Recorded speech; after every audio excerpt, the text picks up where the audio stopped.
accompli te man maa ngi ci fonction bi depuis 38 ans de combat sans congé et sans salaire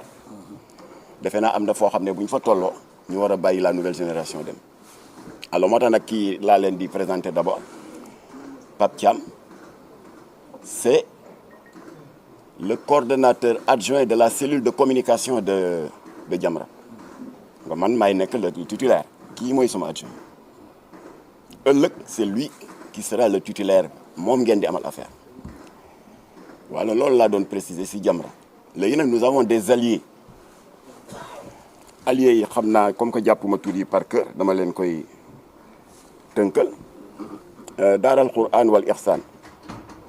imam ratib bu Tëngéej moo leen représenté El Hadji Aliou Dia moom c'est un co-signataire de la déclaration de condamnation et d'indignation des propos de propagande LGBT et d'apologie de l'homosexualité bi nga xam ne Jean-Luc Mélenchon def na ko te ñu war ko traduire en arabe et en woyofal jox ko xalif généraux yi alors kon daaral Quran wal Ihsan El Hadji Aliou Dia ci comité d'organisation de la traduction du discours de Mélenchon la bokk c'est un allié de Jamra de longue date combat yëpp ñoo koy bokk na ci allié yi Duha minal kitaabi wa sunnati imam ratib bu Wakam imam Mouhamadou Lamine Diagne ñooñu ñëpp c'est des membres de Jamra waaye dañu am seen structure à part daal di am la double fonction d'allié beneen allié di rahmatal alamin bu oustaz Souleymane Diaw ana Cheikh Kébé waaw Cheikh Kébé moo ko fi représenté parce que Souleymane Diaw nee na dafa c'est un animateur du desk religieux de Walfadjri dafa am ngant il a une émission à préparer association Seyrul Ahbad bu Cheikh Ousmane Mbow moom ci taalibe yu ràññeeku yu seexal islam Baye Ibrahima Niass ci la bokk yabal na fi ñaari jawriñam kenn ki di El Hadj Ablaye Thiam keneen ki di Mbaye Niang convergence taxawu ndono yi mag ñi ki ko dirigé di Serigne Bara Dolly woo na ma ils sont à l'hôtel Fleur de Lys dañu am réunion pour restructurer seen bureau politique waaye nee na mën nañ commencer ils vont nous rejoindre maa ngi remercier particulièrement les artistes qui sont regroupés au sein de l'association OMART Observatoire de la musique et de l'art te le président Abdoulaye Mamadou Guissé jiite leen ñoom évidemment seen kuréel bi dafay défendre leurs intérêts matériels et moraux waaye également ñoom dañu ittewoo la défense de nos valeurs socioculturelles moo tax ils se sont retrouvés dans notre combat mu woo ma démb ci guddi on a eu un long entretien moom tamit il est de tout cœur dans ce combat lu ñu war a signer ak démarche bu ñu war a def tournée yi ñu war a def ci région yi pour xeex agenda bii nga xam ne les lobbies LGBT passé nañu à une vitesse supérieure ginnaaw biñ fi yónnee lesbienne bu bon boobu di Maline Anna Borg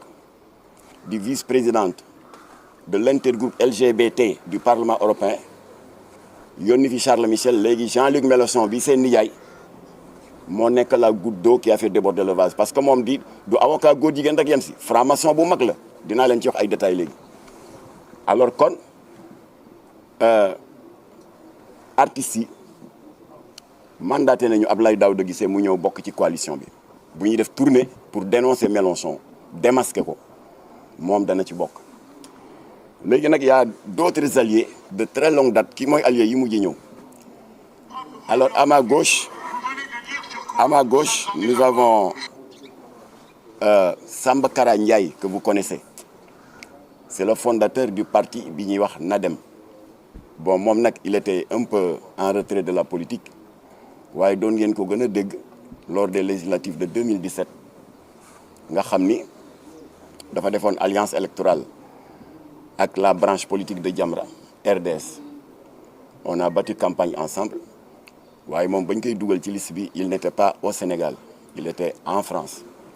yàlla dogal bi ñu waree passer dans la phase active de la campagne électorale nattu dal ko pratiquement c'était presque une paralysie là. Oui, tout à fait. Il a été longuement hospitalisé ñu ngi lay souhaiter un prompt rétablissement kii moom xam ngeen ko du Thierno Diop la day ku siiw la ci réseaux sociaux yi c'est un chroniqueur politique social économique léegi la doog a adhéré voilà moo tax moom itam ñu ngi koy gërëm di ko sant voilà maintenant li ñu fi indi xam ngeen ko waaye dama bëgg balaa ñoo dugg dans le vif du sujet ndax Sénégal dafa nekk réew mu doy waar boo xam ne doo tay ci di leeral ma indi juróomi leeral rek ci ay désinformation ay sos ak di jéem a dëkkal Jamra fu mu dëkkul benn leeral bi damay adressé wu directement à oustaz Modou Fall oustaz Modou Fall bàyyil tooñ oustaz du tooñ oustaz du sos yow li ñu jotee yow ñun ñu ngi ci suñu combat depuis février 83 41 ans ñu ngi xeex góor jigéen di xeex franc-maçon di xeex trafic de drogue di xeex faux oustaz yi mbubboo diine ji pour faire du business dañ la tudd mu daal di profiter de l'affaire Charles Michel defal ma benn xutba naan waaw raisonnement boobu buñ ko toppee ah xanaa kon léegi ku dugg avion eh bien xanaa di nga lijjanti ndax kii dawal avion bi yéeféer la wala déet nga seet ndax di nga dugg wala doo dugg xanaa kon kilifa diine yi nga xam ne feebar nañu te xëy na mënu leen plateau médical bu Sénégal mënu leen jël en charge ñu war leen a évacuer xanaa booba dinañu lijjanti ndax médecin bi ko war a opérer ndax yéefar la wala déet kan moo wax loolu yaa ko inventé bu fekkee da nga bëgg a wax ni que Jamra moo ne président Diomaye Faye warul recevoir Charles Michel comme que dëkk bi VAR moo xew génne ko nga teg ko mënuloo ko ndax amul on l'a jamais dit on n'a jamais sorti de notre bouche baatu président Diomaye Faye warul recevoir Charles Michel génne leen ko dañu ne nañu daan alerter sa jamono Abdou Diouf te ñëpp fekkee nañ ko surtout ñu xaw a ceux qui font un peu de l'âge en 85 pour l'ouverture scandaleuse avec l'autorisation de l'État d'une loge maçonnique derrière la deuxième institution de la République muy Assemblée nationale foofu la siège u franc-maçon yi nekkoon état moo leen ko fa ubbil franc-maçon yi porte ñu plainte pour diffamation sëñ Abdoulaye Sy Dabakh jàpp ci j'avais donné des détails lors de notre précédente conférence de presse bu 26 avril Baye Seydi Thiaw Laye jàpp ci sëñ Abdou Lahad jàpp ci boole ñoog benn jawriñam bu tudd Serigne Mountakha Mbacké Bachir ba ñuy def tournée nationale bi sëñ Mountakha moo ñu jox oto jël 500 000 francs bon d'essence jox ñu alors noonu ñu doon jàmmaarloog nguuru Abdou Diouf ba yàlla may ñu ndam ñu gagné procès bi assorti d'une décision judiciaire de fermeture de leur siège satanique bi nekk ginnaaw Assemblée nationale non loin de l'immeuble Brière de l'Isle à quelques centaines de mètres du lycée Van Volant Novel qui s'appelle maintenant lycée Lamine Gueye xeex boobu xeex muy dox boobu moo continué ba ci nguuru Ablaye Wade mu di Ablaye Wade dañ ko doon tuumaal ne dafa yónni ay ministre pour ñu dem à la conférence de Genève qui était initiée par des lobbies LGBT le président Nicolas Sarkozy yabal jawriñam bu ñuy wax Rama Yade suñu compatriote bu gàlli boobule demi tubaab demi sénégalaise qui était ministre des droits humains mu dem représenter ko fa pour que ñoom ñu constituer ce qu'on appelle l'appel des 66 seen intention moo doon bu ñu dajalee ay états signataires ba ñu am le quorum sur les 192 états membres dañuy déposer benn projet de loi auprès du secrétaire général des Nations Unies qui s'appelait à l'époque Ban Ki-moon pour kooku mën a voter une plénière pour ñu mën a discuter sur l'opportunité d'adopter une loi portant dépénalisation universelle de l'homosexualité c'est-à-dire Nations Unies bu ko xasoon ba déclarer rek loolu bu jàlloon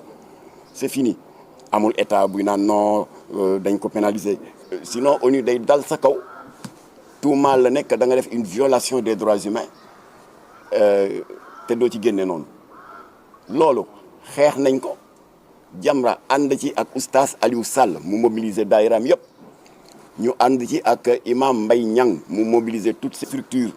joxe woon naa tous les détails sitting bi ñu defoon grande mosquée police fekk ñu fa dóor ñuy grenade sotti ñu ndox waaye am nañu ndam parce que le lendemain ci le président Ablaye Wade woo Bamba Ndiaye le ministre en charge des affaires religieuses daal di woo Koumba Gaye ministre en charge des droits humains ñu def point de presse comment daal di weddi ba tëdd ci suuf ne Ablaye Wade yabalul benn ministre pour mu signer l'appel des 66 te du fa yabal kenn ci nguuru Ablaye Wade la xeex muy dox boobu dafa continuer ba ci nguuru Macky Sall waaye balaa ñuy dugg ci nguuru Macky Sall avant ñuy tàggoog Ablaye Wade am nañu la plus grande victoire parlementaire de l'histoire d'une ONG mu di drogue bi lëmbee réew mi di kann suloo xale yi di yokk insécurité bi di tas sëy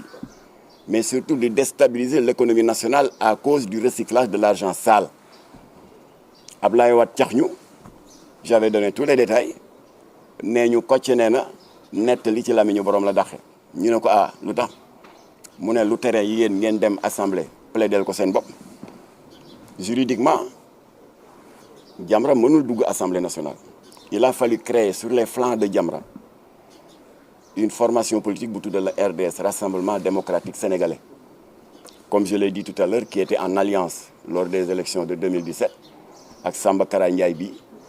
jiite kuréel bi ñuy wax NADEM alors ñu dugg assemblée d'abord on a battu campagne en partenariat avec la coalition Sopi am député dugg assemblée puisqu'on n'avait pas un nombre suffisant pour constituer un groupe parlementaire ñu def un travail de communiste un travail de couloir daal di fexe seeti député yi am na député yoo xam ne dañ leen seeti à domicile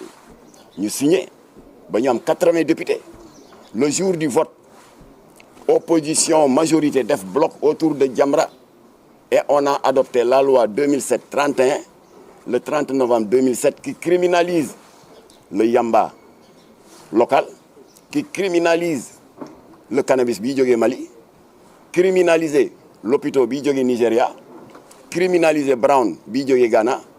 criminaliser cannabis bii jógee Amérique du Sud xam naa comme que affaire bi live la ñu bari ci yéen a ngi koy live maa ngi remercier aussi 7TV bu Maïmouna Ndour Faye moom tam mu ngi koy def live comme que live la activiste bu yaree dëkku boobule tey saaga xalif généraux yi dana gën a bërëmu ci suuf mëq suuf ndax ba Jamra criminaliser yambaawam criminaliser cocaïne am chaque jour mu daggal ñuy saaga ma di ko wax ne kooku le coup est déjà parti mënatoo ci dara le yamba ne sera jamais dépénalisé au Sénégal booye boo nga xam ko loi bi encore pour corriger le tuuti sax ndax sa ndof c'est pas un projet de loi mooy lu jógee ci exécutif yi c'est une proposition individuelle de loi d'un député qui s'appelle Abdou Latif Gueye président exécutif de Jamra c'est la loi 2007-31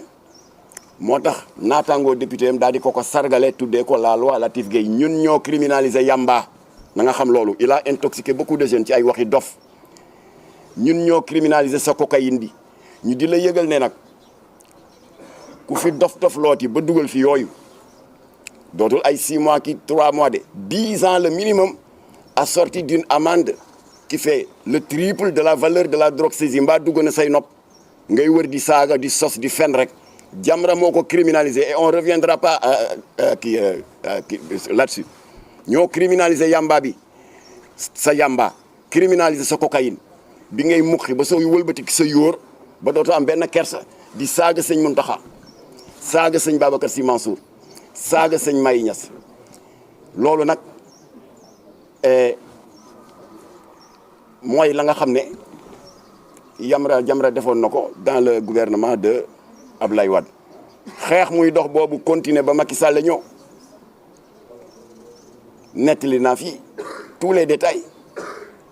un État comment peut-il se glorifier d'avoir adopté dans son arsenal législatif l'article 319 du code pénal bi xaramal ngóor jigéen ce même État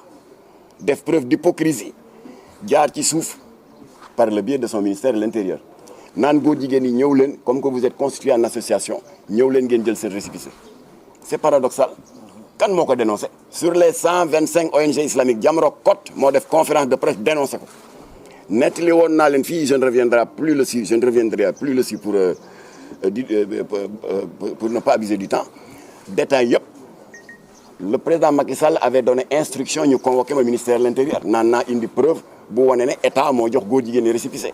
joxoon naa leen tous les détails Aly Ngouille Ndiaye moo ma convoqué woon ma ne ko nag nguur Ablaye Wade